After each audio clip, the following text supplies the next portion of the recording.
Hello, everyone. This is the Easy Allies podcast. I'm your moderator, Kyle Bossman, and joining us this week, Bradley Ellis. Hello.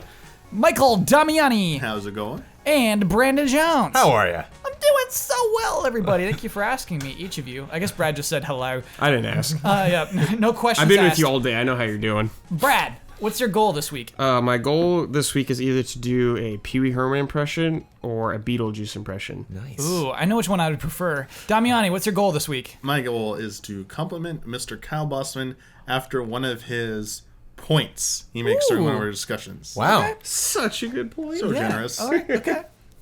Brandon Jones, what's your goal this week? My goal is to use Waluigi's taunt from Mario Golf for the Nintendo GameCube. Oh, come on! Toadstool Tour is the name of that game. Toadstool Tour? Yeah, Oh, that's Mario the Golf subtitle? Toadstool Tour. Cool. My goal is not a bit this week. I just want to finish this podcast within an hour and a half. Ooh. Yes. Is that the clock ticking already? We have the power to prevent that goal. I'll do what I can to stop it. I just to explain to everyone, we're double booking tonight's podcast schedule, and so if it seems like I'm being a little short, it's because we got a lot of recording to do tonight. And so, as we do move on forward, please begin our corrections in music. Far Cry 5 releases February 27th, 2018, sorry, not in 2017. Cool. That's a mistake I made twice. All right. Anthem update, still gone, still no video up on the PlayStation YouTube page. I really thought there would be something by now. I thought that there would be some statement from somebody. Nothing. Nothing. Nah, forget about it. It's okay. Splatoon 2 does have a thing where you can draw on the billboards. It's cool. It basically has its own Miiverse within the game itself. Oh, that's cool. You can write on things and then like put them in a mailbox and then they'll... I've already seen a Knack 2 one someone tweeted out, so yeah, it's representing Wow. Oh, I love that. I like Splatoon for that reason. Dr. Looney's Remedy is performed by Parachute Express and does not really sound that close to Footloose at all. Footloose. Yeah, first I just put them in the same cubbyhole in my brain every time. Oh. Dr. Looney's Remedy. Pat. Okay. I'm cool with it. Yep. That's it. And corrections music, please. Yeah, make more cubbyholes now. I need more cubby. They're in two separate cubbyholes now. Just to explain, look, I want this to be an accessible program. I want people to like listen to this for the first time and say, "Oh, this all makes sense. This isn't a bunch of inside jokes." Jones uses the word cubbyhole. I think it's hilarious. And so when I think of putting things into different sockets in my brain, I think of them as cubbyholes. Okay. Just to explain that, gives you some context. Yeah. Okay. But then moving on quickly from that context, hour and a half. Yeah, okay, right. Thank you, Jones. Thank you for the support there. Keep it speedy. Look, it's another dry week in news. Oof. It's another dry week. We're in a drought. Dog days of summer. Warframe got an expansion. Or Okay. no, an expansion was announced for Warframe. Sorry, it doesn't come out till later this year. The reason why we're talking about it on this podcast, it's kind of interesting, kind of unusual in that it's basically... Warframe's a free-to-play game on PlayStation 4, on PC, maybe Xbox One. I'm sorry, I should have checked that. I think it is now. Okay. Yeah. Can you do a live fact check of that, Brad? Jones is on it? Sure, Brad's I'll on do it. it. Okay, so here's the way that works. It's called Plains of Eidolon. And it's basically adding a city that fits up to 50 people. There's a marketplace in there. There's a day-night cycle in the game now that they're adding to this free-to-play game. Go on. Yeah, the quest system used to be like randomly generated, procedurally generated, like sequences, and that would be like how you level up and get loot and stuff like that. Now they have more organized quests, and that I guess are pretty explorationally based and things like that. And so there's more exploration to the game and things like that. Look, I know much about Warframe as you do, I think. Not much. And so what I want to talk about is this kind of thing where... What's up? It's on Xbox. Great. Warframe confirmed on Xbox One as well. It's free. Yeah. It's a free-to-play game, and I think it's successful. I think Warframe is a successful free-to-play game. It's definitely not the first expansion they've had. Yeah. Yeah. They've had many, many over 4 the years. stars. Rated 4 stars. Hey, it's rated 4 stars on the Pretty Xbox good. Store. Pretty good. So what I want to talk about low-key free-to-play successes. Because I put this in the same thing as like Paladins. I put it in the same place as like Smite. Is Paladins a success? Yeah. Wow, I didn't know that. Paladins too, exactly. I remember seeing that game when it was in like beta a long time ago. Yeah. Wow. And I feel like it's Good that for thing. them. It's like you hear about that person from high school. You're like, really? Yeah, it's like Greg Billings. Yeah, he's doing well. It's like, Really? yeah, Greg Billings is doing Richard? great. Yeah. It feels like that, you know, and you're not mad. It's No, nothing I'm you're like- like, really them? It's like, oh, good. Good for you. Yeah. Great. I want to talk about, I guess, the space that gaming has for free-to-play games like this. Do you think the way that this game is evolving and changing that it'll become larger, or will it always fit this kind of Greg Billings situation? Oh, you mean those types of games in general? Right. Will there ever be like a Warframe trailer that spreads beyond the audience of Warframe? I don't know. I think, free-to-play games are huge already. Yeah. Why aren't they more popular though? Because there's so much out there. Why don't we care Saturation. about Warframe is my question, Brad. Because we're picky and stuck up. Yeah. Yeah. I think that's fair, yeah. And it's just like, there's so many games out there we have to play. Mm-hmm. I'm like, oh, cool, that looks fine. Like, it came out a while ago, too. Yeah. It's not a new game. It was basically a launch game for PS4. Yeah, Well, I think one of the other things too is that like when we stream games and we review games, it's a lot about like getting into the trenches. You know, like Damiani's been in that Stormblood trench for a while, and that's not a cheap game to get into. You got to buy the game, you got to do a monthly subscription. So there is this major question concerning that title of like, I don't know if I should get involved. Where if it's free to play, it's like it's.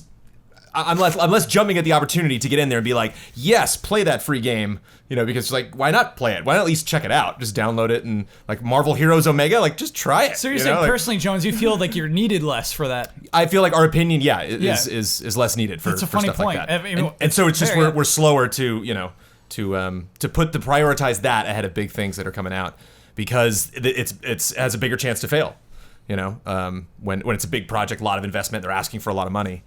But I definitely think, I mean, I'll talk about free to play all day. I love free to play games. Yeah, and you do. I think we have to be past that point where people are like, yeah, free to play. It's like there are so many excellent free to play games out there that I just think a lot of people are like, yeah, it's like 2%. It's like it's way bigger than that as far as like the successful games, like the stuff that's really worth. I have your a time. side question. Can I ask it real quick? Yeah, side Jones, question. what's the first free-to-play game you saw where you're like, whoa? Like, it changed your perception of free-to-play games? Probably League of Legends. I mean, is like Yeah. one of the biggest. Probably But I'm too, trying to yeah. think. Warframe's kind of that. Warframe's like, oh, this doesn't look bad. It doesn't Yeah. look inherently bad. Yeah. It was We've just come kind a of long way. interesting. And the thing that I love about Warframe is it's definitely focusing on looking badass. Like that is definitely like their vibe. Is that like you're not this? I don't know how well it controls because I haven't played it, but like the expansions that I've seen, I remember the one trailer I saw. They're like you have wings now and you can fly around in space and like chop spaceships in half. And it's like that's pretty sweet for a free to play game. Yeah. It's not what you're typically doing in free to play. Like free to play, a lot of times it'll be like the systems are neat. You just can't really get at the characters that you want to, and you're like constantly building up, you know, to try to like just get that one thing, that one Fire Emblem character, that one thing, you know, that I specifically want. Damiani, let me know if I'm reaching with this. So these are Destiny-like additions to a free-to-play game. This is a free-to-play game where I can do a lot of the same things I could do in Destiny. Do you think Destiny will ever feel pressure from this game in particular, or any more free-to-play games? Destiny as a $60 game. I mean, I don't think so. I think you answering your earlier question as well. I think why do some of these free-to-play games struggle to find success and popularity? Mm-hmm. I don't think it's just necessarily the volume. I think a lot of these end up being derivative of each other. They try and game each other and see what they do successfully and borrow those elements. And that might be enough to get people in the door, but it's not enough to sustain the game, I feel. I think with your question with Destiny, I think, and this will answer it as well, I think, is that it matters about the quality of the content, how much content you have to engage in with the user, and the quality of it as well. Especially in a free-to-play game, because when you go in and you take on like the different stuff you can do in it, whether it's, you know, a MOBA type game, whether it's a shooter, whether it's more of an RPG type game, Yeah. it's how fast you get to that sense of redundancy that you can the illusion is broken and the glass shatters effect, and you're like, I'm just on a treadmill doing like the same things over and over again. What else do you have to counter that in a lot of these games? Because the goal is just to keep you playing and playing and playing and to, like, have a good time. Eventually you'll buy in. Hopefully you'll buy into something that earns them money, whether it's just, I'm trying to say the other word. That's not glamour. Superficial stuff. Like can say costumes glamour. and stuff. Why not? Trying to Flair. yeah, flair, stuff like that. I think- but I think we usually call them skins or with cosmetic. cosmetics. Yeah, that's Yeah, what yeah, I was yeah. trying to, like, why is there 30 different terms for this? I like glamour. But no, I think the thing is, just the different things you need to lean on against that. Some of the most successful ones have just a huge community. So there's a lot of like the social. It's partly the social element. Yeah. I have a lot of people to talk with when I play this game. I have a lot of people who are my circle of friends already playing this game. See, here's the thing, Damiani. So, They're adding that. I mean, they're adding a city that we can hang out in inside of Warframe. Why won't Destiny 2 say, hey, well, maybe we're too expensive? Why won't that ever happen? I mean, I don't, by simply just adding a city into Warframe. Yeah. I mean, there's stuff that sounds good on paper, and it even sounds good because another game did it. Sometimes just simply doing something that worked in another game doesn't always translate into your game for whatever reason. And it really depends on how fast these developers listen to feedback and react to adapt to it. Like if there's something wrong with like that new element or whatever, like we in their minds they think it's going to add this new, you said social, you can talk with your friends in this city of up to 50 people. Yeah. But what if some things don't go as exactly planned? Like there's things they didn't account for. Some of the players like it doesn't have all these features and stuff, and like this other one does this better and stuff. Yeah. Brad, it's really on them to hurry up and like fix that, or otherwise people are gonna leave like, oh, it's not as good as the other one. Brad, let's say they do. Let's say they fix it. Let's say they respond quickly. Let's say they do everything they have to, and it's a super fun hub world. It's a super fun, rewarding mission design. Can a game like Destiny ever say, man, we should be free to play? I mean, anything's possible, I guess. Jones shaking your head. But Why? it's Activision, and they know they can make money. Yeah. They don't have to. I think for Warframe, I mean, this might be different with expansions, but like that opening weekend, I don't think is so huge. Like what to me, the opening weekend's gone for Warframe. well, of the expansion, when that Sure. expansion launches. Like, Yeah. I don't know how important for them, where it's like we got to get our users right now, or if because it's free to play, it's like we can, next week's fine too. It's not that servers will still be running, we'll still have people playing. Like, if some other big game came out that week and you went, like tell your friend to jump in later, like that's okay. Whereas I think for Destiny 2, that opening weekend is an event. humongous. Yeah. Like that has to be as bad. That's why you get all the pre-order nonsense, and they want everybody dialed in like immediately. Yeah, we don't know how great this stuff will be either necessarily. I mean, what if it's just decent? Yeah.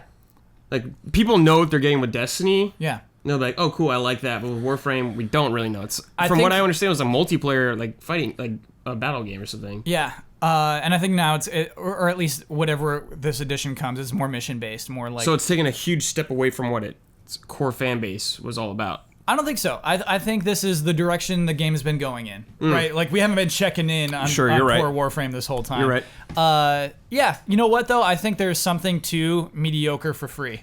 Mediocre for free is still pretty nice, better than good for 60 for a lot of people. So I think it's kind of cool. One of the other things too is a lot of what we talk about in reviews is like us going in like this. They said the game was super sweet. It looks super sweet, but I just don't know until I play it. And like a lot of my favorite free to play games that I play, like I don't get the sense that they're like puffing themselves up more than they are. Like I definitely get a vibe from the best ones that they're like, I mean, this is it. Like like Dungeon Defenders 2, I've been addicted to for the last couple weeks, and like that game does not pretend to be great. Like the game is not Good like example. I'm glad bleeding you brought edge. that in It's here. just like really Yep. fun tower defense. It just gets totally crazy. The frame rate's awful. There's glitches all over the place.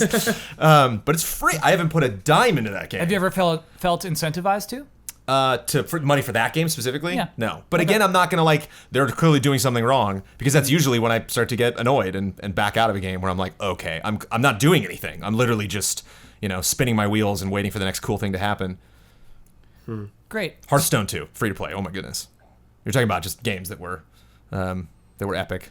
Hearthstone Yeah. 2 is a really weird one. I wonder if we'd put it in that level of. I don't think you would because it's Blizzard, but is it in that level of, oh, it's very popular free to play, but like not of that. It's not of that League of Legends level. It's not of that. I mean, it's not League of Legends level, but it's huge. is it Hearthstone is huge. It's too big to be considered in that high school friend level. Like that, it's bigger than that. Hearthstone. I mean, think about You're how many right, people it is. played it here. It is. It won our Game of the Year award. Yeah.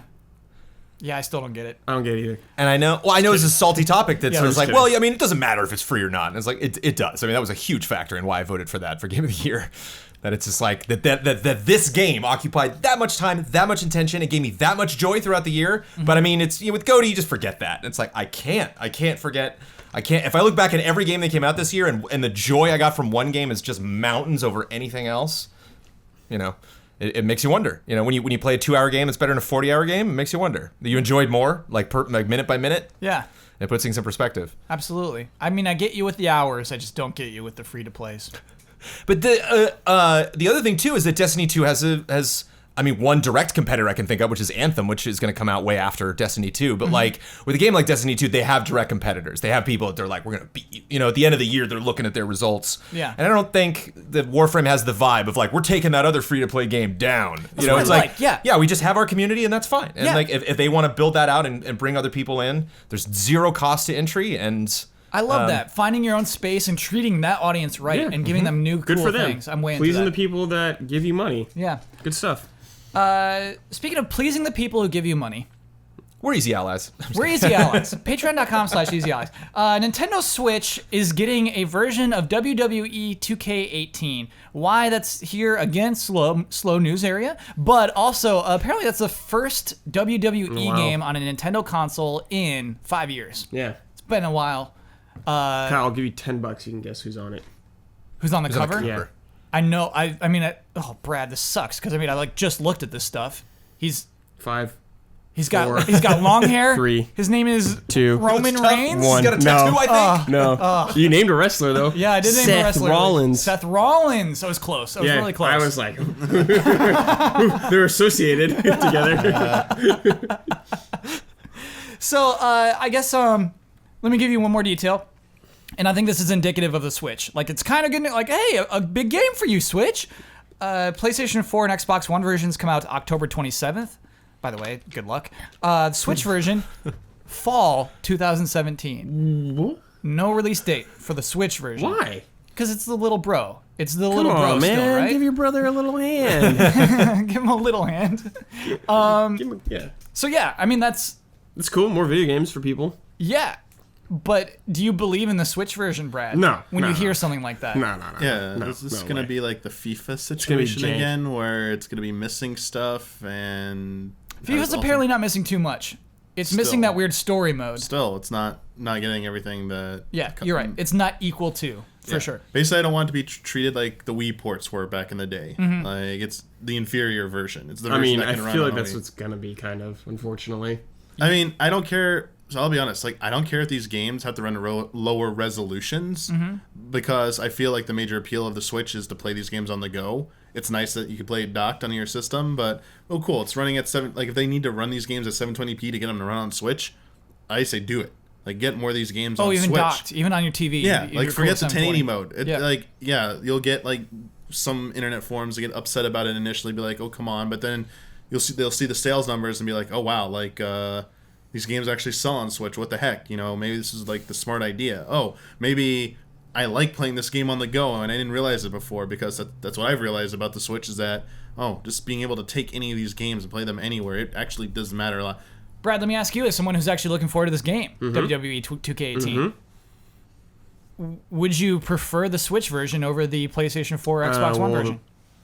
I can't imagine myself really playing a wrestling game on the go that much. When Why? I play games on the go, I usually play like shorter games. Wrestling's I'll pl- short? Yeah, that's true. Like I always just want to play like Shovel Knight or Metal Slug or something like that, a quick little thing. That's what wrestling is to Yeah, me. but What do it's, you mean by this? there's such a better version probably out there. On the PlayStation And like 4 I'm Xbox worried One? about the online, like the Nintendo's history, probably a lack of features. Someone's probably cut. Like if they cut Stone Cold, could you imagine that? No Stone Cold. Come on, man. Well, there probably won't be as extensive DLC. I think we're already Yeah. starting to see that. I think even with Xenoverse 2, they're kind of like, hey, that DLC stuff's not happening because of the way Nintendo does But it is a step in the downloads. right direction, patches. which is good news. Jones, is it a step in the right direction? Yeah, I think every franchise should just try it. Just try that Switch out, see what happens. See how it goes. Because do you care about progression a lot when you play WWE? Like, is No, it kind I of just don't. multiplayer I for you? personally don't. Yeah, You're it's not just like multiplayer. campaign But I think there's a lot unlocks. of people that do though. I think that's the best case for a Switch port of a sports game or something that you would typically play and would like to perform a little bit better. Is considering like if it's on Switch, I might be able to put a little more time in because I might just have that with me, or Sure. be able to like grab it when my significant other is like taking up the TV or playing Yeah, a they don't different want system you or playing something. wrestling. Yeah. And so that's what's exciting for me. That's what I think about when I see releases on there. It's like that's a game I could easily play on another system, but boy, if I could just take that camp, if I could just take that on a trip, Yeah, I want to say panel. I bet EA will be surprised by how well FIFA does this year on the Switch. And Which is hot right now. the question I want to ask you is, let's say next year. I mean, is there a 2K WWE game every year? Yes. So let's say next year, do you think it'll be simultaneous release? Do you think the Switch version will have the respect next year? Just depends how it does, I guess. Yeah, but I mean, Like if the team takes it as a priority, or if it's even that team doing it, or if it's someone else they're it'll be sending it out someone to. else. Yeah, you put the B I don't team know. on the Switch port. It just depends how it does here, I guess. Yeah. I wonder if it's perceived issues that they're going to have with the Switch, or they just don't know. It's just a huge question mark that they're like, we don't know how difficult this is going to be to feel port like this because that's we've it. never done that before. Yeah. So let's just put a big, we don't know, on the release date. Yeah. And it could be, close. So but Jones, you do think a year from now it'll be simultaneous release? I think They'll have it'll it be figured out? simultaneous release, or it will not be released on the console. One or the Ooh, other. okay. That's fair. That's absolutely fair. But I think everyone should try it. I mean, even something like a Battlefront, it's like, just try it. I would just love to. I'd love to try out different weird games. Yeah, it's kind of encouraging that the release date isn't tied to the others because it's an extra effort to get it to work on the Switch. Yeah. And then, so I guess, Damiani, the question that I'm truly asking there is, how long do you think it'll be an extra effort? You said originally, like, just make it 720p. When do you think that won't be a problem? When you can just bang out the Switch port? Do you think we'll get there ever? I mean, I think it is possible to get there. I think it currently is even sooner than expected. It's possible. It's just these companies don't want to spend the effort to do it because they're not convinced that it will sell well enough to justify the cost they put into that port effort. I think someone needs to be the first to do it. I think it's EA with FIFA. And I think, honestly, the parity between Switch, PS4, and Xbox One right now isn't as noticeable. Like, it's noticeable, but it's not as noticeable as Wii was to PS3 and 360. That was because Wii wasn't even HD. Wii was SD system competing with HD systems. It was significantly underpowered compared to those. I might give this one to you. I'm sorry. Let me recontextualize that. Yeah. Especially in the mobile mode, in the portable mode, on that smaller screen. Yeah. That stuff in 720 looks really good on there. So I think they can get away with a lot of stuff on that. And I think it's just someone needs to step up and do that, not only to prove that like Switch is selling so well that just on that alone you're leaving money on the table by not trying to at least port. But I think you're going to see the reception of some of these games once they put a little bit more effort into it will be better, because people will be like, oh, I play on the go, it looks just as good as I played on my PlayStation 4 or whatever, because it's on a tiny screen, of course. But like it feels nice to play it like that. It's a good setup. It's not clunky and big like the gamepad was for the Wii U, and you're not restricted to just a few rooms in your house. You can take it anywhere. I truly believe like that's a really good formula there. And the sooner I think companies realize that people are buying into this, the quicker they're going to get more on the return for these ports, and also it's going to be more third-party support. I think this is the secret ingredient to Nintendo getting like traditional third-party support back. Is like, hey, we also have a mobile portable mode on our quote-unquote console. So if you can, the concession just has to be, if you dock that sucker, you're going to start to see the difference. But like, that's when it's like, what do you really want to play? If you want to play it on your home console, nice, visuals, you're going to get the PC, Xbox One, or PS4 version. But like, if you have any inkling about playing it on the go and stuff, and like, if people take Zelda on the go, yeah, you can save anywhere. But like, people will play Zelda on the go as much as they did Breath of the Wild, that type of game. I think any game is fair game for mobile mode. I think it is now. Yeah, absolutely.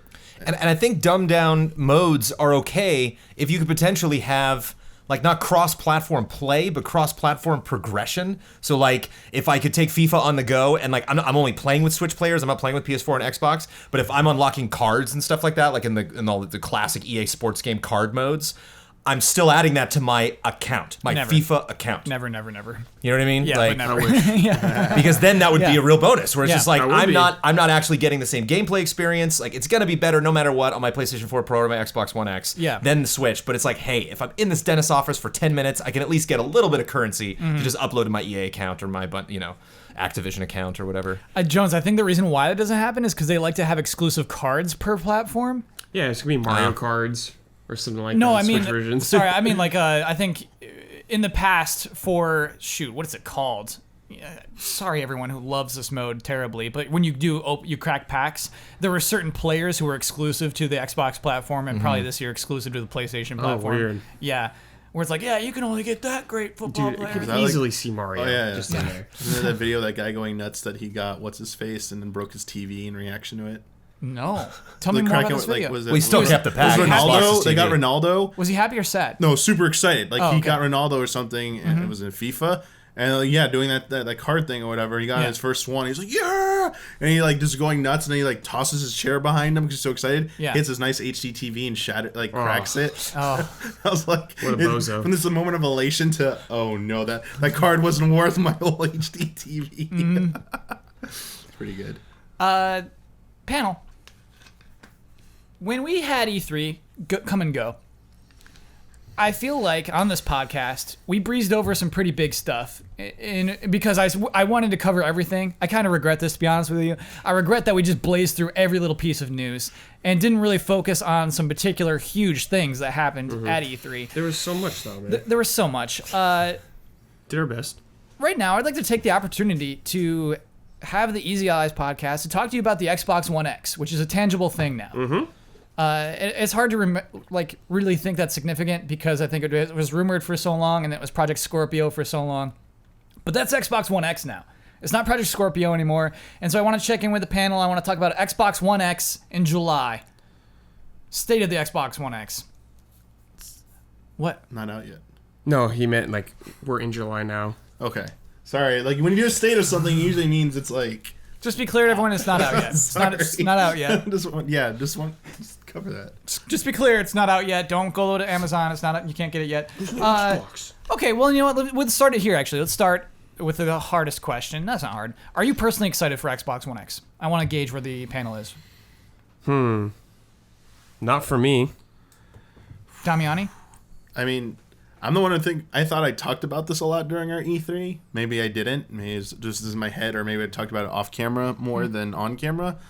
I'm still at a spot where, I'm happy Xbox and Microsoft are focusing so much on games and trying to make a really powerful system, but because of the nature of the lack of exclusives, true exclusives just to the console, to the Xbox One, period, I keep telling myself, why do I need to buy this system? We'll I get can there. play We'll get there. so much of this on a PC. No, we'll and I get haven't- there. Like that's my problem. Like I for ever since we got over the hurdle of all the laugh out loud at Xbox One's weird policies and stuff, then they had to do the one. Like that's all in the past. That was like the original weird blunder. Yeah. Since then, Magic since they era. introduced all these things about like the cross play, cross buy and stuff, the whole games, Yeah. the compatible Games with Windows Windows, 10 yeah. came around. It's like, oh, we want everything to be playable in this ecosystem. I'm like, what are you doing? Like this, I mean, that's good for players, but to me, I was like, you're killing Xbox. Like everything you're doing, you're arguing it's a strength to me, but it's giving me less of a reason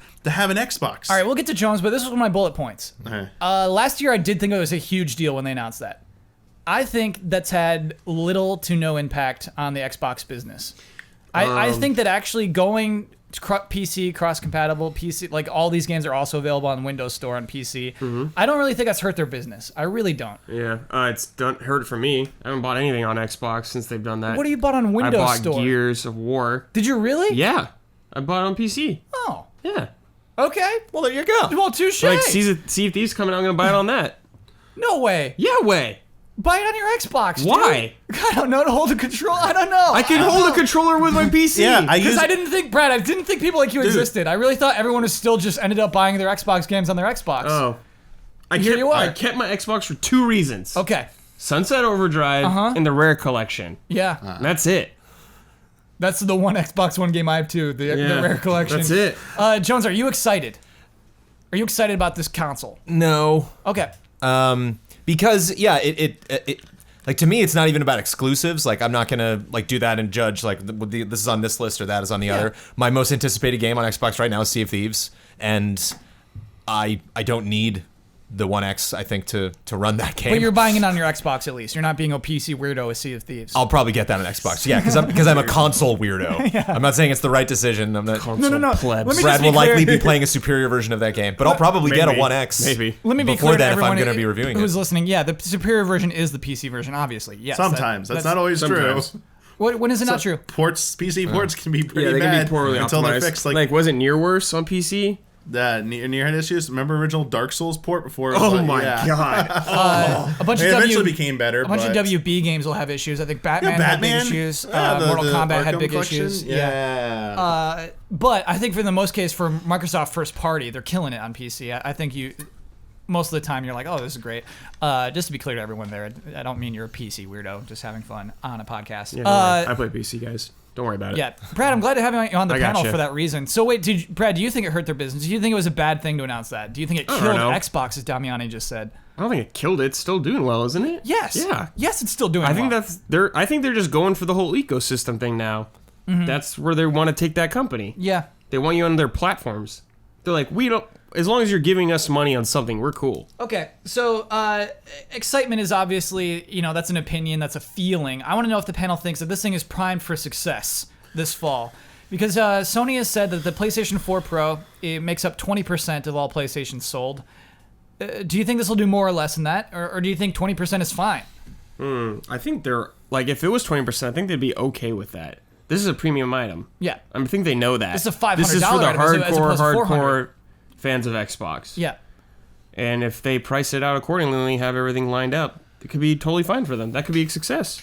Okay. I think percentage-wise, I don't think it'll sell more than the PlayStation 4 Pro is sold, but if it's like percentages of Xboxes sold, I wouldn't be surprised if it's more. Because Why? Just the messaging, like Sony definitely had that vibe of just kind of like making everybody happy at the same time, where it's like, it is more powerful. If you want that, great.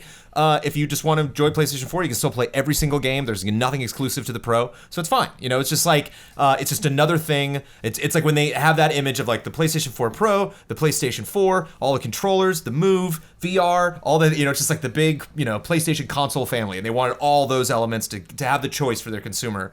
Whereas Xbox is like, this is the most powerful console ever made. Like that commercial is gonna say that again and again and again. The magazine ads are gonna say this is the the best console ever. Yeah, they're gonna push it harder. But even at their press comms, they're talking about the Xbox family, how everything is unified. Like they're definitely pushing it harder. I'd say for sure. But they're for sure like, you can still get on your regular Xbox One though. Don't worry about it. Yeah. So I just think a lot of parents buying consoles for their kids. A lot of people that suckered is the only word that's coming, which is not fair. But the people that buy into that, that sales tactic of just basically saying like, this is the most powerful console.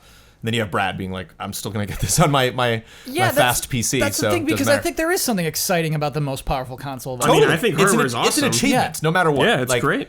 It's cool. That system on a 4K, the sound, the surround sound of the Xbox One X is nuts. I mean, you see that thing running. Forza looks, Hey man, if you want incredibly that, more gorgeous. power to you. I want to talk about one minor thing pretty quickly, VR. Which was an initial selling point of Project Scorpio and is not at all a selling point. Yeah, weren't they gonna say it was out of the Surprising, box yeah. or something like that? Yeah, and here's the thing is what they say now, the official stance is that it is still VR compatible. Someday, if the VR wants to hook up into it, it absolutely Just could. so you know, yeah. But right now, no. No, don't plug your Oculus in this and expect a game to play off of it. Panel, what I'm going to pose to you is that is not a big deal. I'm going to pose to you that VR is not really a selling point. Sure. What I think of VR right now, panel, is that it's like it's a USA Network show. It's Suits. People love Suits. Like people like these free-to-play games. You know what I mean? Yeah. It has its own audience. People love it. People adore it. But it doesn't really have that outreach.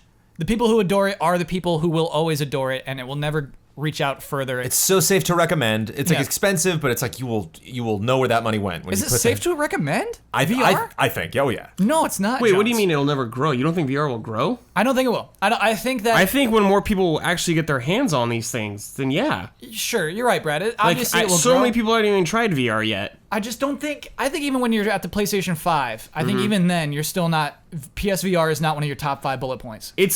It's because it's a steep entry price to VR. Yeah. For right now, it is at least. You don't think it'll always be steep? I mean, I don't know. Who knows? I think VR will always be expensive. It'll always be an extra thing.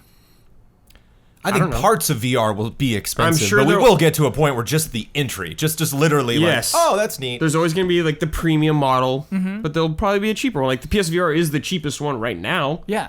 but I'm sure they'll eventually get cheaper. I guess we should talk about right now because it's in the context of the Xbox One X. But Jones, when you say it's easy to recommend, it's hard for me to recommend. It's hard for me to recommend because it's so expensive, and the games that I buy are $20 and they last for 2.5 hours. Yeah, it's hard for me to just grab a person by the street, just a random gamer and be like, you should drop $600 on this. Yeah. But if somebody was like, I'm thinking of getting the Vive, should I get? I'd be like, you should. I mean, if you're interested, do it, because it's not. I just don't see someone unpacking that Oculus or PSVR or Vive and playing a game, putting on their headset, and being like, well, that was a waste of It money. happens though. It happens. Where people don't enjoy VR, and then you just spent a ton of money on something you don't enjoy. Try it before you buy it.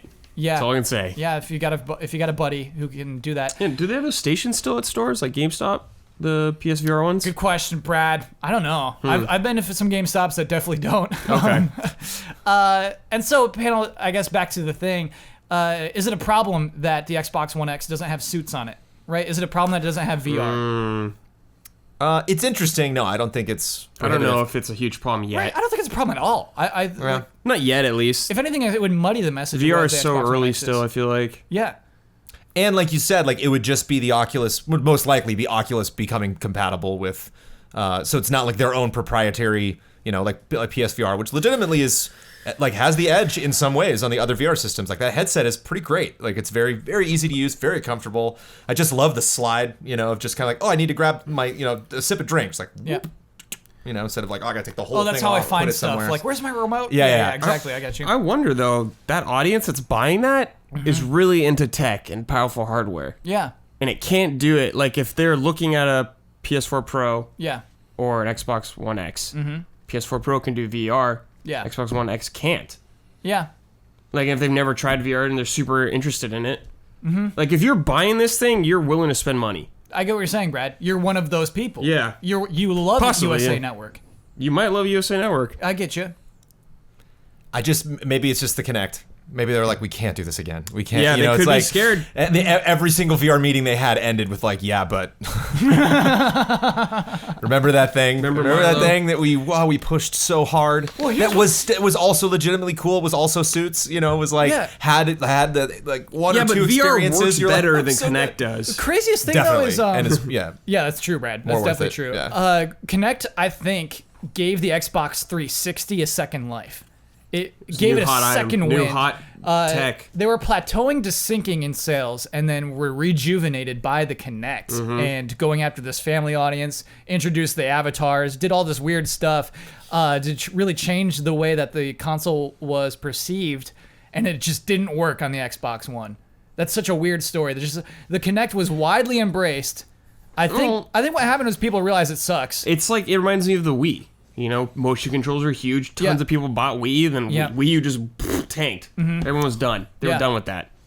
Yeah, but I mean, we're back with the Switch. And we got motion controls. I know, but it's actually good this time. Switch is a whole different thing. Yeah, absolutely it is. No, I think that's fair. I think motion controls, you buy it, you have there's your something Wii bowling new. party. Yeah. Yeah. And it just, Yeah, it's hey, not try something this. Yeah. Like, Kinect, hey, be goofy in front of the camera. People love that. It's crazy to think the Kinect was required in the original Xbox Yeah. One. I always forget that. It's so crazy. Microsoft said it will always be They, required. like, hide the Kinect now. They don't even speak yeah. of it. Yeah. Apparently you can get a dongle to plug it into your Xbox One S if you so desire. Really? Yeah.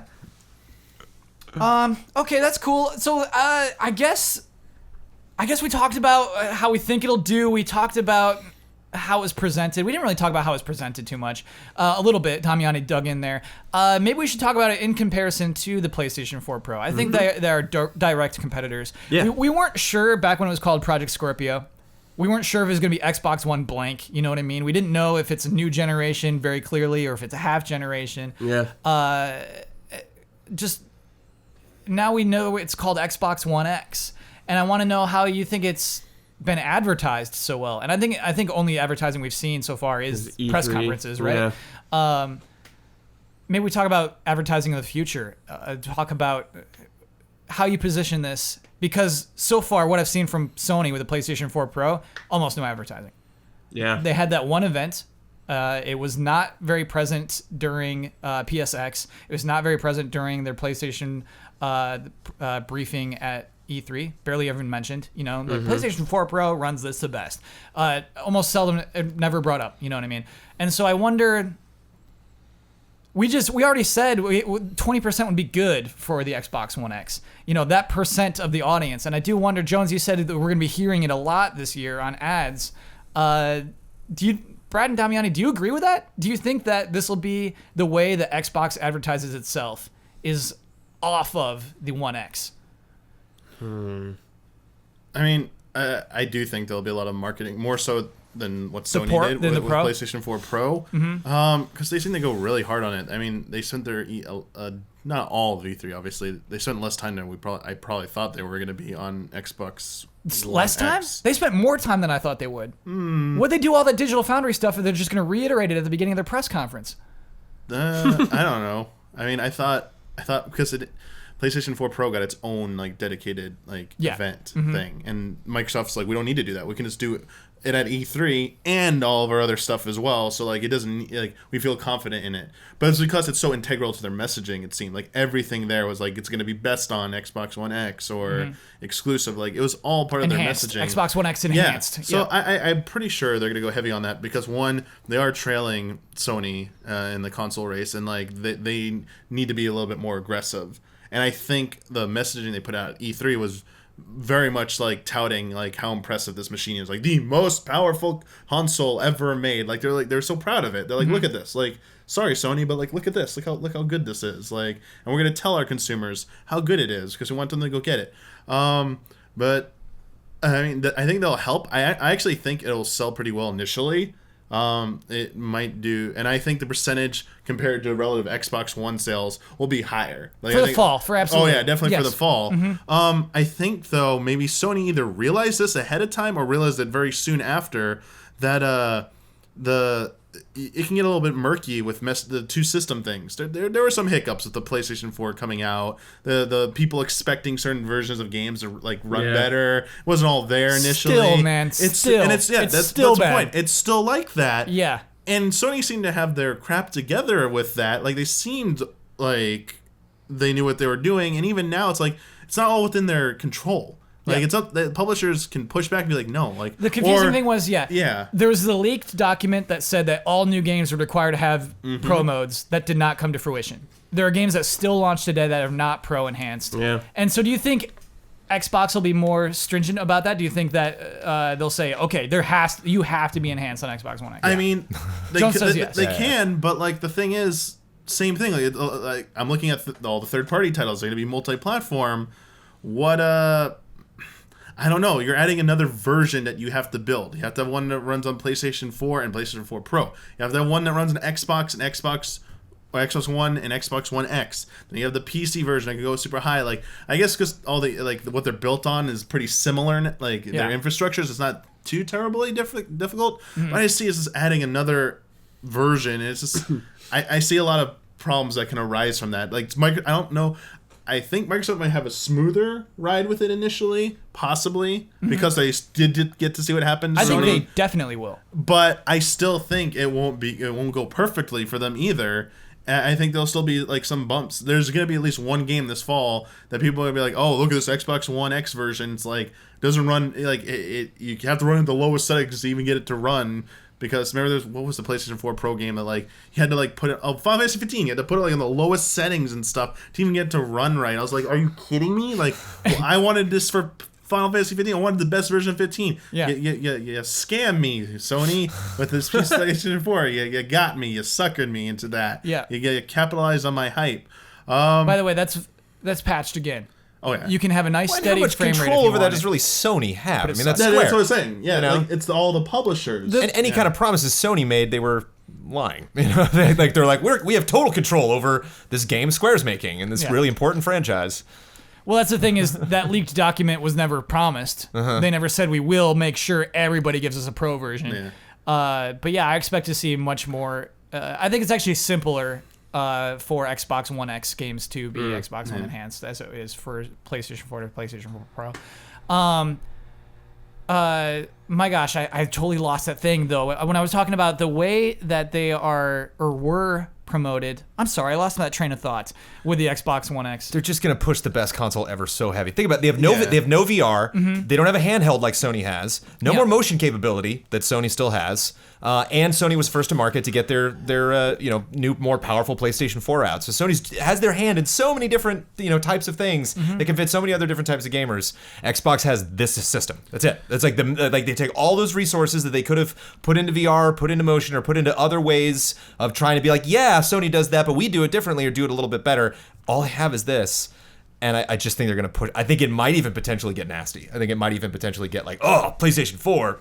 Like, we might even get the return of like these console commercials that kind of talk a little smack. Oh, look at the frame rate on that PS4. But just because it just seems like the thing. It seems like the front of their parade is just this new system. I remember where I wanted to go, and this is, thank you, it ties in well. When the PlayStation 4 Pro was announced, when they had that not great presentation. It was long. But what I think it did well was explain the benefits well and demonstrate them well over the PlayStation 4. And I don't think that in the Xbox One X presentation, it showed a difference. It demonstrated a difference from the Xbox One. We bragged about where it is, all the stats that it does, all the specs that it has, but I don't think we saw a lot of direct comparisons. Did they show like 4K? Stuff for all that? Yeah, it's like running in 4K. Right. But I don't think we saw this compared to this. Oh, like or side by side? Demonstration of these elements, or an explanation, a boring explanation. Like have Mark Cerny come out and say, here's how checkboarding works. Something like that. And so I think maybe that's it. I think you don't compare yourself to the Xbox One, you compare yourself to the PlayStation 4, and I think we're going to do that for them. I think they can count on the internet doing that for them. Oh, yeah. I don't think they have to get nasty at all, Jones. We're gonna do that. All right. It could. That's not like a prediction. I'm not like slamming that down on the table, but just because I see them, like I said, putting all their eggs in this basket. So to me, that possibly leads to some desperation, but we'll see. What's up, Damiani? I don't know. I'm really worried that like Microsoft went all in on this, and it was possibly right after or just before PS4 Pro came out. And it was too late to react to PS4 Pro. Oh, it sells 20% of the units that PS4 sells every month, which is an okay number, but it's not a lot. Like, PS4 Pro did not overtake PS4. Right. Like, it's not, like, you can argue it's an incremental upgrade. Yeah. But, like, I have a feeling that this kind of, like, mini, like, console war and a console war thing of, like, we need the next step up immediately. I think this is going to go down as like ultimately a failure. I don't think you're going to see them try and do this again. I think they're going to try something different. Yeah, they're going to learn from the mistakes and the missteps and like clean it up a bit. But like how they executed this time, both of them, I think they're going to see that. We overcommitted to both of these. Like there's definitely gonna be a PS5. I don't know if there'll be another Xbox after this. I'll be honest, but I'm with you on a lot of those things, but not totally. I think that the next console won't be called Xbox One, but I think it'll be called Xbox. I think they'll try another console. I don't think they'll consider this a failure in that I think they'll consider it a step. I think internally, if I'm a boss at Xbox and the Scorpio, the Xbox One X doesn't do great, if it does do 20%.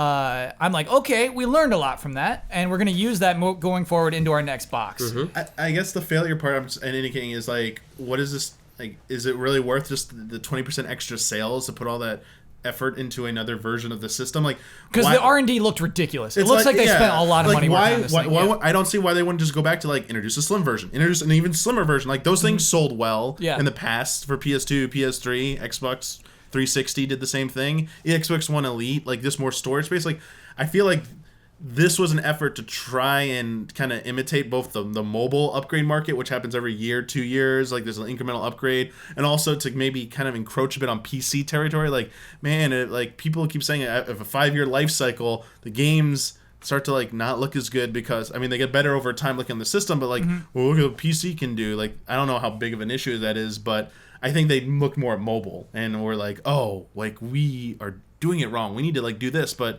I think mobile's a whole different beast from console, and I think they read that a bit wrong. I think they will find better success if they stick to what they were doing before. Because those seem to like go over better, easier, like such a simple concept to understand. You weren't fragmenting the I know the goal is not to fragment, But like to some people and consumers, it felt like that. There are a lot of accusations when PS4 Pro came out. It's like, oh, was my PS4 Pro like worthless now? I get the inferior versions of your games and stuff. Like they felt a little, excuse me, not betrayed and a little sore about that. So I wonder, what they'll do in response to it. But like my gut says that the way it was done this time is not. It's definitely not going to be done this way. And I think that the power increments, like the pushing this is such a much more powerful system, I don't think we're going to see that again. I think they're going to save that for like the new consoles. Like, whenever there's a new console to talk about, sure. New revisions, we're not going to go as hard in as we did before. Like that was not worth it. Yeah.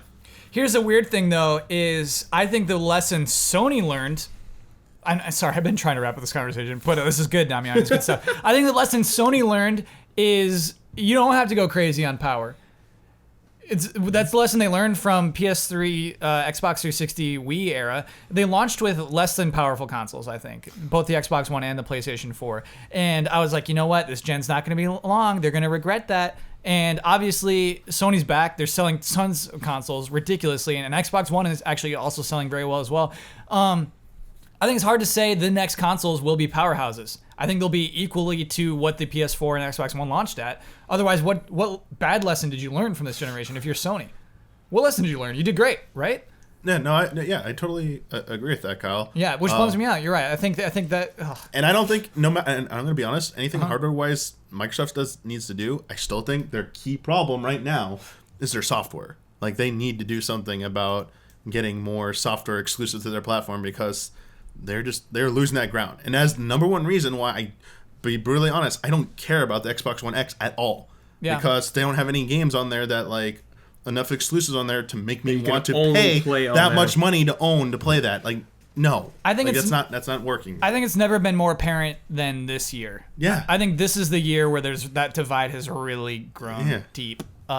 Just a lot of incidental PlayStation exclusives and a lot of really good Sony supported and published PlayStation exclusives. This year's been nuts and not great for Xbox. And so yeah, I hear you there, Damiani. But I mean, you're playing Star Wars. We're playing Star Wars Battlefront 2, right? Well, let's play it on Xbox One X. No, let's play it on PC. Okay. Oh, do you hear that? Sounds like it's podcast halftime. The following are the official sponsors of Easy Allies for the month of July. Thanis. Richard Smuts, who you can follow at Theraxis. Mango. Michael Kozachenko, who is producing video game long-form reviews on YouTube at youtube.com/Mishakos. Hogue Law Business Law Firm. Whether you're starting a business at level 1, stuck fighting the dreaded fundraising boss, or finally cashing out with a well-earned high score, you need a good business lawyer at your side. Rick Hogue started Hogue Law to bring more than a decade of experience to companies like yours, and is proud to support the Allies. Check him out at www.hoaglaw.com. Crediar. iKeyless. Need a new car key or remote? iKeyless.com has been in the key replacement business since 2002. Check them out today and they can help save you up to 75% off of the dealership's prices. If you type in offer code EZA at checkout, you'll get 15% off of your order. Scorn, an atmospheric horror adventure developed by Ebb Software, set in a nightmarish universe of odd forms and somber tapestry. Go to scorn-game.com for more information. Iron Harvest, a real-time strategy game for PC, PS4, and Xbox One, currently in development at King Art Games. Join their community and help them bring the alternate reality of 1920 plus to life. All of these links are available in the description. Thank you to our sponsors. I was so excited for Crediar to be a business. That's what that was. You'd think, yeah. I was right, like, oh, well, a cool. credit union or something? Or? Crediar, cool. Just somebody's name. Yep, could be a villain in a RPG. Crediar, if you want a catchphrase after Crediar, put it in there. Jones will read It's it. like a Xenosaga villain name. Crediar! No, Crediar! Crediar! Dun, dun, dun, dun. Brad, Crediar. Yep. since Damiani had to do a lot of heavy lifting there, I got one for you here. All right. Hey, allies. I quit Overwatch. Okay. What's up, Jones? What are we doing? Ooh. Yeah, you just like... Rufus, where are you, bud?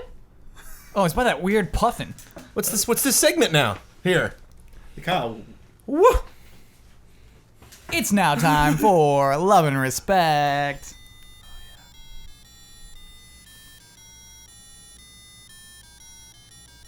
Love and respect. Gotta get in the mood. I love You're right. Now I'm way more in the mood. Ooh, yeah. Hey, allies. I quit Overwatch. Since the launch of Overwatch a little over a year ago, I've been a consistent PS4 player. Well, that is until about 2 weeks ago when I finally said, enough is enough! There's just so much toxic behavior on the game now. I don't enjoy myself anymore. People are throwing matches, giving up mid-game, not wanting to work together, even verbally abusing one another. It's a cycle that has become way too common. This really hurts because I still love the game and I really want to play the recent added Doomfist character. However, I know that logging into the game again will just cause more frustration. My question to the panel is, has the game's community ever gotten so bad that you gave up on it entirely? And is there anything Blizzard can do to remedy this? Love and respect, Sam. To address your complaint, Yeah. what I would do if I was you is mute everyone immediately. So you never have to hear anyone. Brad, that sucks, dude. In a team-based game, the solution I'm saying is if you mute don't everyone? want, okay. Well, here's the thing. Overwatch is a very popular game. You're gonna get a wide variety of players in there. Yeah. It's a competitive game. Also. Yeah. You're gonna run into some jerks. That's the way competitive big games go. You're playing League of Legends. You're gonna run into jerks. You're playing any MOBA. You're gonna run into jerks. All right. This isn't a MOBA? I'm just saying, like a big game. So MOBAs are popular. You're saying there's nothing Blizzard can do because they're popular. They just gotta let it ride. No, I mean, sure, they'll address stuff. They'll keep trying to figure out stuff. Mm-hmm. I mean, you've been playing a game for a year. That's a long time, man. Take a break. That's cool. That's a long time to play a single game. It's a game he loves, though. So someone writes in and says, hey, Sometimes you gotta take a step back. I love this game, and Brad, your solution is, yeah, that's okay. That's okay to just stop playing it. That's what you. Sometimes you need to. I mean, You've been you dating can, that girl for a year. Time to date somebody else. Hey, man, if you're not enjoying yourself, Yeah. take a step away. If people being mean online is bugging you, you gotta mute them. You can't make people stop doing something online. That's the sad reality of it. Because, yeah, Brad, I do feel like Blizzard is doing a lot, and I just feel like it's the kind of task that you can work on it, you can spend millions against it, and it's just going to keep surfacing up again because your game is so popular. Jones, should Blizzard be working harder on this? I think it unfortunately is kind of on Blizzard to be the forefront of maybe trying to solve this problem I'm for confused. this Like, genre. what kind of solution do you want for this? You could report people for abusive behavior and all that kind of stuff. I wonder if, like you were saying, you're like just shut everybody off, and then Kyle's response was like, yeah, but your cooperation is gonna go, Well, if you go want down the the toilet. cooperation, you have to take the risks. So I wonder if there's something more. And again, I don't know if this would probably mess up with Overwatch to try to add this, but if you're like a Paragon or another person entering into this genre, I wonder if there's improvements you could make in visual cues based on I need heals, I need help over here, stuff that I can tell as a person playing that class, because I'm sure a lot of frustrations that happen in Overwatch with people not playing classes is because I just don't know what I'm doing. And so I wonder if there's a way to make it so you don't necessarily have to quote unquote talk to each other. You don't need to hear that person's voice. You can do that to see can what request the a issues heal. are. Yes, in-game? you absolutely can. Sure. You're like, I need healing. Meet up here. Right. Go here. Brad, could we Attack make... the point. I guess just the synergy of how those work just If we're smooth that Blizzard, out. can we make a no chat mode? Can we make a mode If they where want to, everybody's if the muted? demand is there, sure, I guess. Yeah. If you want to make a mode, I guess, where you can't talk, and people just do whatever they want. So talk to me even less about the verbally abusing one another, because that's what can you do? The throwing matches and giving up mid game, It's not just wanting humans. to work together. I mean, you could Do you report. You could experience that report too? people. Do you see that too? I when mean, you I've play? been in some games. I don't play that much anymore, but I've been in games where someone just trolling. Doesn't want to play. Yeah. I mean, but that happens in every online game. We ran into that with Final Fantasy when we just played it recently. No way. Final Yeah. Fantasy 14. Oh my that goodness, was man. that Are you wasn't kidding? Of that wasn't course. competitive. No. That was an actual. I know. story We're buddying content. up. We're being friends, and this guy didn't want to help us. Those people are paying a monthly fee and they're still going to come in and be So grumps? I wanted Yeah. I wanted to bring that up actually. Sure. So Overwatch doesn't charge a monthly fee. Nope. You just have No. to buy the game. Correct. So a lot of these games get huge and popular because of there's a huge barrier to entry because of the monthly subscriptions. That's actually been. I'm not going to defend it in saying there's no toxic people whatsoever, but subscription-based games still I think benefit from that element because they kind of weed out more of the troublemakers. Sure. Because if they Damiani, you gotta play World of Warcraft, dude. Oh no, I know World of Warcraft still has them, but like, can you imagine if World of Warcraft was free to play? How much worse it would have been. Well, Like, I think both 14 and World of Warcraft have free to play like To up a to certain certain- levels, yes. right? Oh yeah, Yeah. But that's more recent for 14. Yeah. That only happened like a few months ago. But you can't. I don't believe.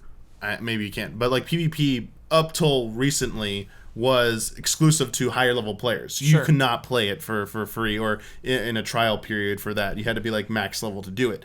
And I'm going to talk about PvP because it's the competitive part of 14, where you're most likely to experience like toxic player stuff. They're still there. There's still people who like get angry and stuff and all that. But one of the things that the community constantly refers to is that we don't have it as bad as any of the other communities because it is a subscription model, and that you're not going to get that 12-year-old kid to just join in because if they get banned, that credit card is in flagged as well. Mommy and daddy are going to be like, wait, why do I have to use another credit card to pay for you? Oh, you got kicked out of the game? Okay, no. Also, I think it hurts Overwatch and games like Overwatch or MOBA more, the ability to not kick people out of a match. You have to wait till after to report them. Yeah. In 14, there's a mode where that would be problematic as well, but there is a huge like 72 person battle mode of 3 teams of 24. If someone is being a complete jerk to you, the team can vote to dismiss them, kick them out of the match. You know what? You used to be able to do that in Halo 2. I remember doing that to people. Yeah, absolutely. I love that. So they get no benefit, they get no experience, they get none of the rewards for that match or whatever. They're out of there. Yeah. And if you are vote dismissed in PvP, you get I believe this is true. I haven't had it happen to me recently. I think they implemented a thing where you now get like locked out. It used to be if you got vote dismissed, whatever, you could queue back up and get into another match. Yeah. Whoop-de-doo. But I think they're imposing a penalty now that like you get a time restriction before you can come back in. You can also report people and stuff And like that. I love that. Time restrictions is the worst possible thing you do to a person. Yeah, who's you considered a can kick troll. people for AFKing. So Yeah. if someone's not trying, you Yeah. report them from AFKing. Yeah. If someone's being a jerk, you report them for harassment and stuff Yeah. like that. And then there's cheating, which nothing ever happens. There's one thing I've seen about, so example in Overwatch, I've been in games where people are honestly trying their best and they're trying to play with the team, but they're just not very good. Yeah. Then there's someone on your team who's very mean to that person. Yeah.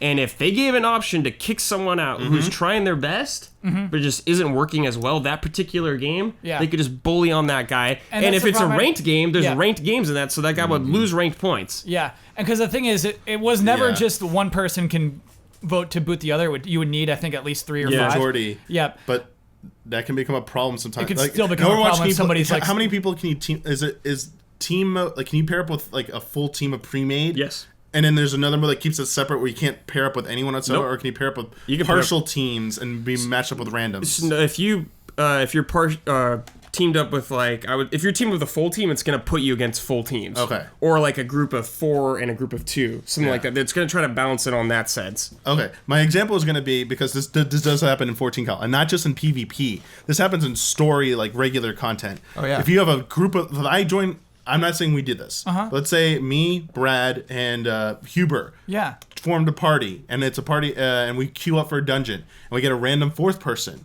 If we were really big assholes, and we didn't like how the person was playing, even if they were trying their best, we have the majority. It's a majority vote rules. The person who initiates the dismiss counts as a vote yes. You just need one more vote. 50% counts as majority in the rules there. So if just one other person says yes, because the person obviously can't, sorry, it's not 50%. The person who's being voted on has no say. They don't even know they're being voted on. So it's 3 people decide their fate. One person just clicks yes, they're gone. So if you're in a pre-made with that person can get kicked for all kind of reasons. Now in 14, you can report that immediately, and they do take that seriously. Yeah. They'll look at the logs and stuff, and if someone said something like, "Hey, we're gonna kick you for bad play," Yeah. those guys they're in deep shit. Like they're gonna get banned. So if you Yeah. abuse the system, Oh, if that's in 14, if you abuse it and There'll there's a record of it, you're Yeah. screwed. So Okay. if you try and get people to type it out, so it's like, haha, Right. get evidence. Yeah. But yeah, like toxic stuff is just like gonna like be there, and as Brad said, like, there's some points where you just need to like you get off each night. Like even if you're enjoying it and stuff, you lose that first match and things start going wrong. It's like time to back out. Like this, Sure. quit. Don't keep letting it spiral out of control. Thinking like Don't tilt. it's like the gambler thing. Like, oh, I'm gonna win back my money and stuff. I gotta keep going. Like, don't do that. Like just you lost. Cool. All right, had enough time. Go do something else or come back later. But yeah, if you're getting to a point where like that just frustrates you so much. Like maybe that's not like the type of game for you. Sure. John, seems like you've been waiting to chime in. I wonder, this might seem incredibly naive, so feel free to shoot me down and laugh at me, but like, I wonder if you could experiment with like attitude levels. So you have like 3 modes of Overwatch. You have regular Overwatch. Then you have asshole Overwatch, where it's like all of these reporting and booting is that we don't care, just whatever. Like, Wasteland. but you know it, like you know going in, like these are the worst people in Overwatch. And if you're like, I'm one of those players, I love to swear at people and yell and have people yell at me and whatever. It doesn't matter. If like, I'm one of those players, Jones, I want to go to the kids. If the kids have a kiddie pool, you know exactly where I'm going if I'm a troll. right. So then there's the kiddie pool area. Yeah. If you get booted from that, you can never play that mode in that ever again. You're gone. Like it's not like, oh, you get banned or oh, you get little points here. There. It's like your profile can never join that mode ever again for the rest of the future of Overwatch forever. It's kind of fun. So it's kind of this like little pocket of people. It's like, can I stay in there? Yeah. Of this happy group. That's like we're deliberately playing this mode just to be nice to each other. Some fighting games will do something kind of similar, Jones. If you rage quit too much, it'll pair you up with other rage quitters, and you don't know. You don't know that you're in the kiddie pool. You don't know that you're in the bad pool, and so like you're forced. If you could do that invisibly, that would be even better. Yeah. I like the invisibility of it. But then it's like all I gotta do is just make another Xbox account and I'm back in. So Sure. I was gonna say, didn't GTA 5 do that with people who are like griefers and stuff? They put them all into a griefer server or whatever. Well, they had that too, and they had like targets. Yeah, that you could like spend enough money to like put a target on a person and like. I think it's important to explore those options though. And keep figuring stuff out. Yeah, Blizzard should spend a ridiculous amount of money on They that. have a ridiculous amount of money, so they should. should spend it. I think the problem is this volume. There's just too many. There's a That's what I'm lot saying. of that's it's just a very big how game. it is. Like so much literature has been written on like League's toxicity and Yeah. stuff, and everything that Riot has tried to do to combat it. And Riot you spends even a see ton like of money on high this. profile Yeah. tournament players Yeah. get in trouble. Yeah. Like they're not immune to it, but like still. The attitudes are still there. Like you're just gonna have to accept. You're gonna run into it. It's just up to those companies to give you the tools to do Handle something it, yeah. about it. I think they're obligated to. The boohoo Riot, boohoo Blizzard. You're like, we're just too big. It's like, oh, sorry. Yeah. Like Spend you're the more number money. one shooter in the world, and it's like that's not what you wanted to have happen. Like I think if you are number one, like it is your responsibility to lead and to make those tough decisions. To answer this question, no, I don't think I've ever quit a game. Because of the community? Yeah. Yeah, I quit every multiplayer game because of the community. Well, you just quit anyway. It doesn't The even matter. co-op stuff is rough though, man. Like even like because like competitive is one thing, but like I've had that in Warcraft and in Final Fantasy where I'm like I would queue up for a random dungeon and get thrown in and be like I've never run this before. I don't know. Like I'm very smart. I know this game. I know my role. I can learn this thing in 2 seconds. The people are like I don't have time to teach you. Let's just do this dungeon. It's like it come sucks, on. dude. It Yes. sucks. Yeah. That's 14's number one problem. And I think 14 actually does a good thing is they label like it'll say like in chat like this is the first time this person's done this instance. Like it'll let you know like But they expect you to know it already. They expect you to watch the video there and know is it. a problem with there's a lot of problem with people being like you don't know you don't even know the basics, so get out of here. Like I'm not gonna waste my time. Yeah, that's that game's problem. That's a with bummer. The community, Yeah, it sucks. Because it's so cool and people's like, let me show you. Come on, let's do this. Let's go. It's just like humans, though. Some cool the humans, other day I some got booted bad out of a Dungeon Defenders 2 map and I was like, oh really? Dungeon Defenders too. Because you build up defenses, Yeah. and you can add like you can get gear and add them to your defenses, so it's Yeah. like you can level them up, and they have stats too. And I just like popped in the area, and I'm like, anybody building anything? No, okay. So I went over to a corner and like set up my defenses there, and a guy went over and like looked at him and was like, get out, and just kicked me out immediately. Which basically like your defenses aren't high level enough, and I was Yeah. like, all right, sorry, whoa, dude, Get out. we probably would have won the map anyway, but Yeah. okay. Brutal. Brutal. Even free to play. Just play. Nowhere don't- safe. Don't play games online. Just play single player games. Let's do a game. Let's do a game to wrap this up. This comes to us from Brandon K. Gon. Hey, everyone. This game's called the Top 10 Selling Games of All Time Rhyme. Ooh, rhyme. So, I always hear about NPDs every month in conversations now and again about how well consoles have sold, and in the case of this generation, will sell, of all time. And it got me thinking, what are the 10 best-selling single games? For this game, the number of millions of units, sales are both physical and digital, and a short rhyme will be given to the panel to figure out which game this is. 10 will be provided. Thanks for taking my game, and if you do, or take my game if you do, and stay easy, fellow allies. Now, I'm going to give you the numbers, and we're going to give you the rhymes. The citation is not there. I wonder if this is NPDs, but look, don't send me corrections on the millions. We're just playing the games game, sold. man. Yeah, it's for entertainment purposes only. Oh, yeah. Okay, all right. This one sold 30 million copies, and digital copies. A game not to be played on a whim. Thanks to the Switch and PSVR, sales will not soon dim. PSVR. Wait, this game is on Switch and PS. What? This It's is one of the top 10 best-selling games all time? Of all time, baby. Wow. Well, Sold 30 million copies. Well, I think that list is wrong, but okay. You won't think it's wrong when I tell you what this is. I mean, this is so obvious. Pac-Man, The number one selling game of all time is Wii Sports, but Tetris. and Tetris is number 2. We're 30 million right now. I don't know. Right. Rhymes number 10. with whim and dim. There's at E3. Earthworm Jim? There was a PSVR version and there was a Switch version announced. Minecraft? I don't know. The Elder Minecraft Scrolls is fine. Skyrim. Oh, Skyrim. Oh my Okay. goodness! Is this gonna? Are all these gonna be this bad? I forgot Yeah, that's on because- Switch. Yeah. Skyrim's not even in the top 10. Oh, okay, whatever, It but that's is. fine. It sold 30 million. Yeah, but When you release the game 8 goodness. times, it will. GTA 5 has sold more than that. Are you kidding me? What? All right, 30.8. Collecting coins or hopping foes. Or sorry, that was number 10, and now we're doing number 9. Oh, Yeah, yeah, okay. yeah. maybe We that didn't makes start more with sense. number 1. Oh, We started with okay. number 10. Okay, so number 9 on the top 10 best-selling games of all time. Collecting coins or hopping foes. Super Mario This- something.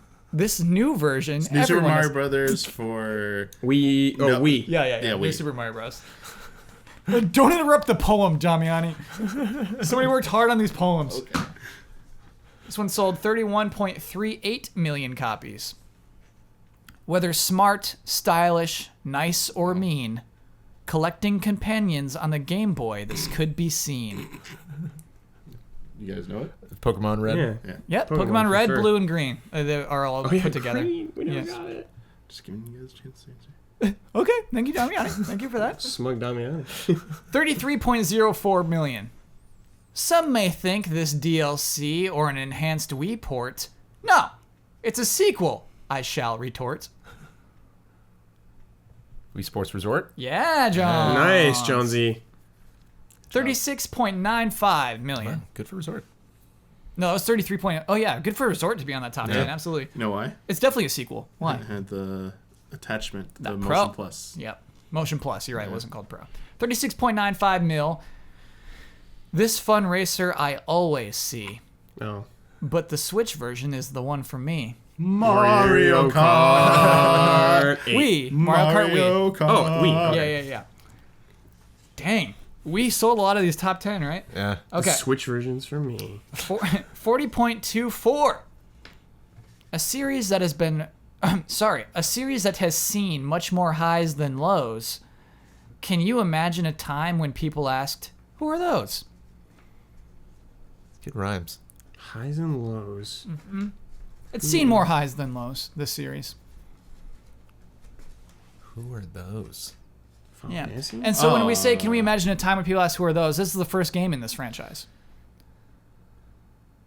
What was the first? Mm-hmm. But asking who are those? So Who are it's not they? Sims, right? Mm-mm. Okay. It rhymes with those. Oh, it rhymes with those. It rhymes with those? It rhymes with those and lows. Yeah. This is fun. This is fun because I think Yeah. our audience is screaming Oh, yeah. into Yeah. their cars Oh, yeah. right now. Oh, sure. Yeah. Oh, yeah. They're screaming. It's that, you idiot. Super Mario Bros. Oh, okay. Highs and lows of Super Mario Bros? Yeah. Oh, they just made it as ambiguous as possible. Not many lows, dude. That's what the scene has seen much more Yeah. highs than lows. It's seen Tricky more highs. because it said, those to me means like lemmings, or, Right, it should be you who know, are it's they. like I a get what type you're of a saying. creature or something. I was We were cute for the rhyme there. got a You're little right. thrown. Okay. But 80 legit. mil. Here we go. 80 mil. With how popular this is, it fits everyone's jive. So much so, it wouldn't shock me if it came to the Vive. Grand Theft Auto 5. Yeah. 80 mil, by the way. Yeah. Good Yeah, baby. grief. Still going. Good Still going. grief. Almost 3 times as much as Skyrim. Yeah, maybe. 82.81. From bowling alleys to tennis from bowling alleys to tennis courts. Wii Sports. The fun from this was never short. Yeah, Wii Sports. Wii Sports. Shorts. Damiani, you said you would wait until the poems Sorry. are over. Got you he excited. was too excited on that one. Wii Sports. If you are a listener, Damiani was grinning the second he got that one. All right. 122 mil. When people first saw this, many laughed. Knack. This No. blocky game.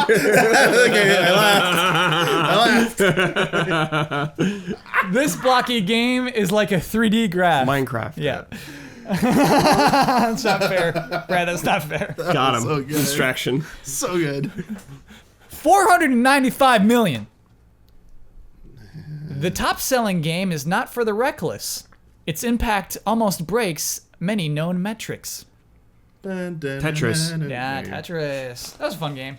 Nice. That's all versions. No combined, mobile though. games on there, really. I thought Tony Hawk was still one of the top 10. I guess not. No Angry Birds? Single. We're talking single Yeah, but unit.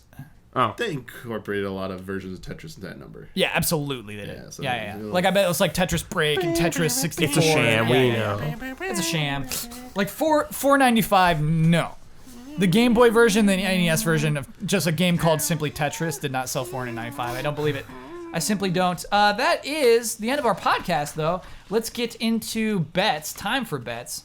I have pages and pages of love and respect. There we go. Nope, not that one. Time for bets. Jones, give me the Time for Bets theme song. So, next week's bet, Splatoon 2 releases Friday, July 21st. Again, that's 2 weeks from now. Just to be clear, there will be a podcast next week, but there won't be a bet on the podcast next week. Anyway, we're going to start a match. We're going to hold forward on the left analog stick. How many seconds until we die? Brandon Jones. 21. Okay. Michael Damiani. 19 seconds. Okay. Oh, I went high. 40 seconds. Hoping All there's a right. barrier. And I have the 11 seconds bet. Ooh. We don't have a Don bet this week. Let me lock this in. Every time I do this, I bet too low. So I was like, I gotta go a little higher. Brad, it could happen. You know what I mean? Like, people don't go deep into Like, the enemy I territory remember for a while. Injustice. I remember Injustice. Yeah. Like I was like practicing. Yeah. Because we have 2 weeks, can you get that Don bet sometime in the next 2 weeks? No, it's Because over. we won't Tainted. actually. It's over. tainted. All right. Oh, I see. I could text him tomorrow. Yeah, and he won't know what we bet. Yeah, you're right. We can do So- that. We can do that. Okay, Jones, I'm cool with that. All right, we'll do that. Trying to pity us, Jones? It's a smart pity. It's saying, hey, it's the Rules, man. Let's play by the rules. Last week's bet, Final Fantasy 12, the Zodiac Zodiac. Age, Zodiac. Zodiac. That released today, July 11th. Yeah.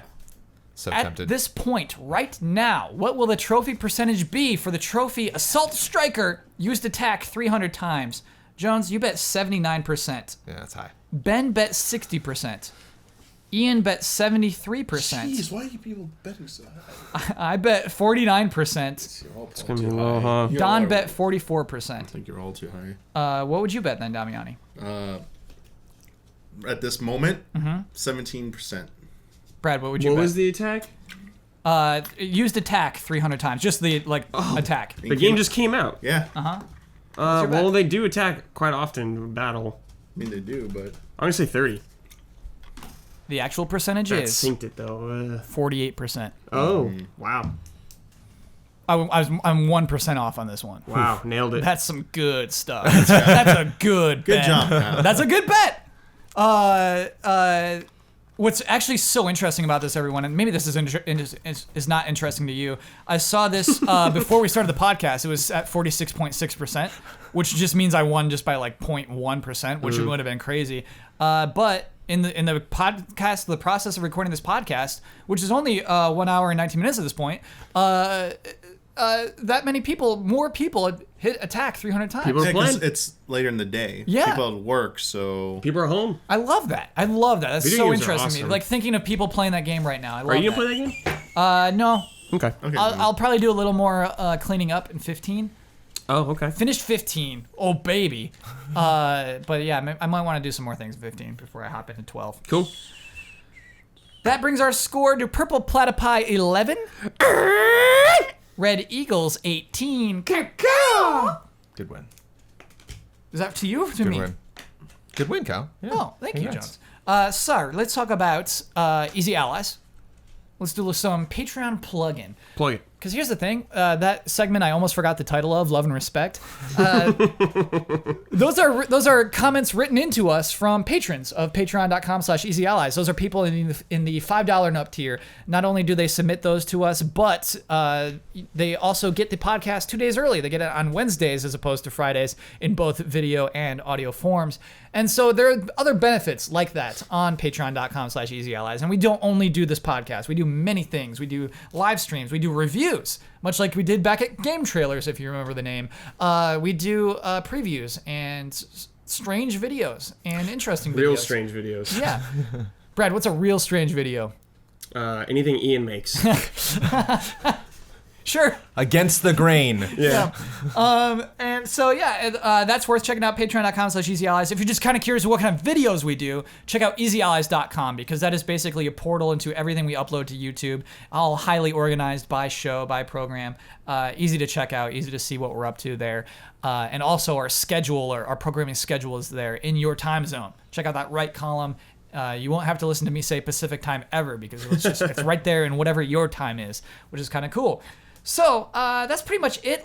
Brad, how'd you do on your goal of doing a Pee Wee Herman impression or a Beetlejuice impression? Pretty bad. Yeah, that's it. Know what I mean? Doesn't count. Damiani, I have to say, I don't think you ever told me that I had a good opinion throughout this entire podcast. I said good job. You said good job to me, what, when I just won the bet? Yeah. That's not an argument. Jones, how'd you do with We your all goal? failed. I didn't do it. And your goal was what? I forgot. It was the Waluigi from golf. Oh, come on. Oh, yeah. I all nailed did my pretty bad, goal. bub. Yeah. No, hey, we're under an hour and a half. Well, I got my goal. You did. Feels good. Surprisingly, yeah. Amazing. We made it. And so I am the winner of the bet. I get the right and responsibility to share my Twitter handle with the world. I get to reiterate anything, anything I've disagreed with or simply want to reiterate. I get the final word. I get to promote any Easy Allies video I'd like to promote, and I get to sign off with my trademark sign-off. My Twitter handle is @KyleBossman. The final word I want for this podcast. Oh, you know what? I'm bummed when we have 3 people who aren't excited about a new console, and I mean, you're just being honest. So my final word is I don't want that to look negative. I don't want that to look like, oh, we all hate the Xbox One X. It's a weird machine. I don't think any of us were too hyped on the PS4 Pro, and I think it's kind of indicative of these half steps, of these strange mid consoles that are new. It's a new thing that we really haven't had anything like this before in the console space in the entire time. So please don't look at it that way. Please look at it more as a lack of enthusiasm in an idea of it's more powerful, but it's all the same games. I think there's something inherently less exciting about that. Easy Allies video I want to promote. Jones, you got a good one, man? Oh, yeah, we got a series that's back, baby. Called, well, it's not a series that's back. It's a whole new series. It's called Trailer Jones. And this is a program in which Brennan Jones, Daniel Bloodworth, and myself review trailers. Look, we know that sounds crazy. We know that we're reviewing commercials, and that's inherently a little silly. But it's fun. It's fun to be critical of trailers. It's fun to look at them as they are. Jones, what's coming up? Coming up is a 10-minute trailer for a game called Everything for the PlayStation 4 that is eligible for an Academy Award. Whoa. Because it won the jury prize at a film festival in Italy, I believe, and it is eligible for Best Animated Short. Yeah. Whoa. The Academy Awards. Not nominated, but Yeah. eligible for the first time ever. And so now it's time for us to give it a score Yeah. from 1 to 10. We'll determine how good you are in the 6. trailer. Yeah. Well, you know how good Everything more like nothing. Yeah, it's fun though. It's fun to review trailers. it's We fun. love trailers. It's a cool show. So definitely check out Trailer Jones. Thursday mornings, 10 a.m. Thursday mornings, 10 a.m. YouTube.com/EasyAllies. Cool. And Pacific time. my trademark sign off. Tomorrow is forever all ours.